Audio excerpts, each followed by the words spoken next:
السلام علیکم و رحمت الله تعالی و برکاته. دوستان و برادران عزیز، الله سبحانه و تعالی همه ما و شما را نگهبان باشه و از همتون خواهیش دعا کنین که خداوند یگان کسی ما و شما را به این بیماری مبتلا مگردانه. و بعضی ها شاید که از روی بخیلیشان همین خیلی کمیتری ها بنویسن، یعنی وقتی که ما در مذهب امام ابو حنیفه هستیم، امام ابو حنیفه یکی از بهترین تاجرها بود.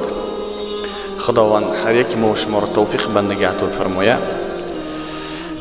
المهم که برادران عزیز، از فردا هر شخصی که انشاءالله که حجامگیری می آید و جا مکان ما، ادرس ما میکرورایم پیرومای دوم بستنه، یعنی رقم ها در روی اکرانن. کسی که حجامگیری می آید برای منها یک قرآن تحفه کرده می شود. کسی که قرآن خوانده بتونه، کسی که نتونه اگر که بگیره قرآن و کوشش کنه برای یادگیریش، تحفه میشه برای شخصانی که حجامگیری می آیند.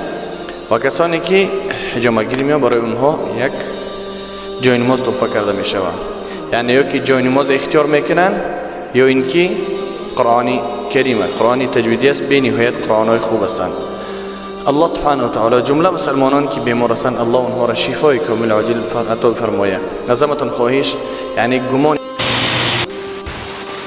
رسول اکرم صلی الله علیه و سلم برای هر یک ما و شما میفرماید که ایاکم والظن فان الظن اکذب الحدیث، یعنی از گمانی بد دوری بجوید. بدرستی که گمانی بد یکی از گناهان کلان است. الله سبحانه و تعالی میفرماید که ان بعد الظن اثم، گمانی بد یعنی گناه است. ازتون خواهش گمانی بد نکنین. الله سبحانه و تعالی همه ما و شما را توفیق بندگی عطا فرماید. و کسایی که باور ندارین که جن وجود داره، الله یک امتحان تان بگیره که بفهمید.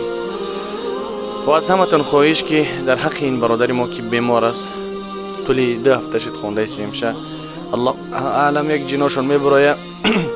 باز کسانی هستن که سحر و جادوش میکنن، باز بر میگردن جنهای اونها. از همتون خواهش که دعا کنین. دعای مؤمن برای مؤمن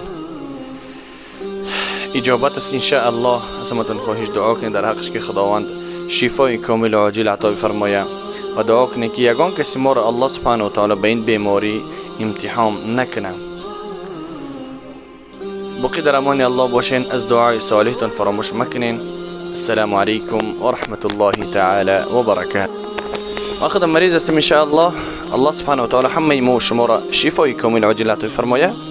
ان شاء الله که روز سفر داریم و دیگه شهر، پیش دیگه قاری ها که اونها ما را بخوانند از بدن ما چی جین شیطان و چیزی که باشه، ان شاء الله اونها را که خارج بکنن و بعدا ان شاء الله ما در خدمت هستیم. از همتون خواهش با دعا باشین. از دعای صالحتون فراموش نکنین. برای حجامگیری ان شاء الله رقم ها در روی اکران میبینین، میتونین که زنگ بزنین. کسی که حجامگیری میاد ان شاء الله یا که قرآن اختیار داره میتونه قرآن بگیره یا اینکه جای نماز. و در امان الله. السلام علیکم و رحمت الله تعالی و برکاته.